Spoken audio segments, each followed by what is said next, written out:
Friends, എല്ലാവർക്കും creator journey ലവിൻ്റെ പുതിയൊരു വീഡിയോയിലേക്ക് സ്വാഗതം. ഇന്നത്തെ വീഡിയോയിൽ നമ്മൾ സംസാരിക്കാൻ പോകുന്നത് ഇന്നലെ എല്ലാവരെയും ഒരുപോലെ വിഷമത്തിലാക്കിയ ഒരു ന്യൂസായിരുന്നു. അഹമ്മദാബാദിൽ നിന്നും പറന്നുയർന്ന വിമാനം അപകടത്തിൽ പെടുകയും ഫുള്ളായി വിമാനം കത്തി നശിക്കപ്പെടുകയും അതിൽ ഉണ്ടായിരുന്ന ജീവനക്കാരും പാസഞ്ചേഴ്സും എല്ലാം മരിക്കുകയും ചെയ്ത ഒരു ന്യൂസ്. അതിൽ മലയാളികളും എല്ലാ നോർത്ത് ഇന്ത്യൻസും എല്ലാവരും ഉണ്ട് എന്നൊരു നമുക്ക് കണ്ണീരിലാഴ്ത്തുന്ന ഒരു ന്യൂസ് തന്നെയായിരുന്നെന്ന് പറയാം. അതിൻ്റെ കൂടുതൽ വിവരങ്ങളിലേക്ക് നമുക്ക് കടക്കാം. അഹമ്മദാബാദിൽ നിന്ന് ലണ്ടൻ ഗാറ്റ്വിക്ക് ലക്ഷ്യമായി 1:17 ടേക്ക് ഓഫ് ചെയ്ത എയർ ഇന്ത്യ 171 ഡ്രീം ലൈനർ വിമാനമാണ് തകർന്നു വീണത്.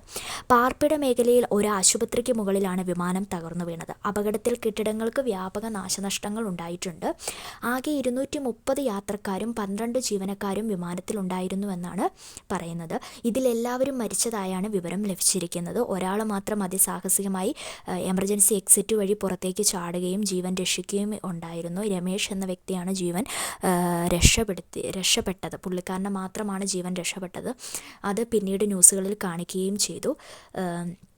സ്വപ്നങ്ങൾ ബാക്കിയാക്കി രഞ്ജിത മടങ്ങി. അഹമ്മദാബാദ് വിമാന അപകടത്തിൽ മരിച്ചവരിൽ മലയാളിയും.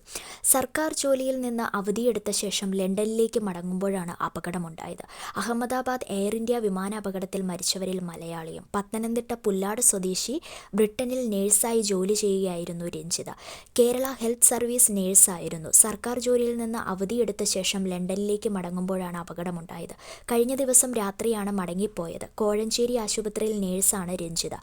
വിദേശത്ത് ജോലി ചെയ്തു വരികയായിരുന്നു. അവധി അപേക്ഷ നീട്ടി നൽകുന്നതിൻ്റെ ഭാഗമായിട്ടായിരുന്നു നാട്ടിലെത്തിയതെന്നാണ് ബന്ധുക്കൾ പറയുന്നത്. ചെങ്ങന്നൂർ റെയിൽവേ സ്റ്റേഷനിൽ നിന്നും നെടുമ്പാശ്ശേരിയിലെത്തുകയും അവിടെ നിന്നും അഹമ്മദാബാദിലേക്ക് എത്തിയെന്നും ബന്ധുക്കൾ പറയുന്നു. വീട്ടിൽ 2 മക്കളും അമ്മയുമാണുള്ളത്. മൂത്ത മകൾ 10ാം ക്ലാസ്സിലും ഇളയ മകൾ 3ാം ക്ലാസ്സിലുമാണ് പഠിക്കുന്നത്. രഞ്ജിതയുടെ അമ്മ തുളസിക്കുട്ടിയമ്മയ്ക്ക് ക്യാൻസർ രോഗിയാണ്. വീടിൻ്റെ ഗൃഹപ്രവേശ ചടങ്ങ് ഉടൻ തന്നെ നടത്താൻ ഇരിക്കുമായിരുന്നു.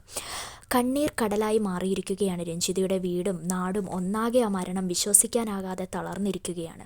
രഞ്ജിതയുടെ 2 മക്കളെ എങ്ങനെ ആശ്വസിപ്പിക്കുമെന്ന് പോലും നാട്ടിൽ ആർക്കും അറിയാൻ സാധിക്കുന്നില്ല. രഞ്ജിതയുടെ 2 മക്കൾ എങ്ങനെ ആശ്വസിപ്പിക്കും എന്ന ചിന്തയിലാണ് ഒരു നാട് മുഴുവൻ. സ്കൂൾ വിട്ട് വീട്ടിലേക്ക് വന്ന രഞ്ജിതയുടെ കുട്ടി അറിയുന്നത് അവളുടെ അമ്മ എന്നേക്കുമായി അവരെ വിട്ടുപോയെന്നാണ്. വാവിട്ട് നിലവിളിക്കുന്ന ആ കുഞ്ഞിനെ ആശ്വസിപ്പിക്കാൻ കഴിയാതെ വിങ്ങുകയാണ് നാടൊന്നാകെ. പുല്ലാട്ടെ കുടുംബത്തിൽ രഞ്ജിതയുടെ 2 മക്കളും അമ്മയുമാണുള്ളത്. ബ്രിട്ടനിൽ നേഴ്സായി ജോലി ചെയ്യുകയായിരുന്ന രഞ്ജിത പത്തനംതിട്ട പുല്ലാട് സ്വദേശിയാണ്. 3 ദിവസത്തെ അവധിക്ക് നാട്ടിൽ വന്നതിനു ശേഷം ലണ്ടനിലേക്ക് മടങ്ങുകയായിരുന്നു രഞ്ജിത. ഇന്നലെയാണ് പത്തനംതിട്ടയിൽ നിന്ന് ഇവർ ലണ്ടനിലേക്ക് മടങ്ങിയത്. നേരത്തെ ഗൾഫ് നാടുകളിൽ ജോലി ചെയ്തിരുന്ന രഞ്ജിത പിന്നീട് നേഴ്സായി ലണ്ടനിൽ ജോലിക്ക് കയറുകയായിരുന്നു. സർക്കാർ സർവീസിൽ ജോലി ലഭിച്ചതിനെ തുടർന്ന് 3 ദിവസത്തെ അവധിക്കാണ് രഞ്ജിത നാട്ടിലെത്തിയതെന്നാണ് സമീപവാസികൾ പറയുന്നത്. നാട്ടിലെ നടപടിക്രമങ്ങൾ പൂർത്തിയാക്കിയതിനു ശേഷം എത്രയും വേഗം ലണ്ടനിൽ നിന്നും മടങ്ങി വരാനുള്ള ഉദ്ദേശത്തോടെയാണ് രഞ്ജിത കഴിഞ്ഞ ദിവസം ലണ്ടനിലേക്ക് യാത്ര തിരിച്ചത്. പക്ഷേ എന്ത് ചെയ്യാം, ഒരു വീടെന്ന സ്വപ്നവും തൻ്റെ മക്കളെ പഠിപ്പിക്കുക, അമ്മയുടെ ആരോഗ്യം, എല്ലാ സ്വപ്നങ്ങളും ബാക്കി വെച്ച് രഞ്ജിത വിടവാങ്ങിയിരിക്കുകയാണ്.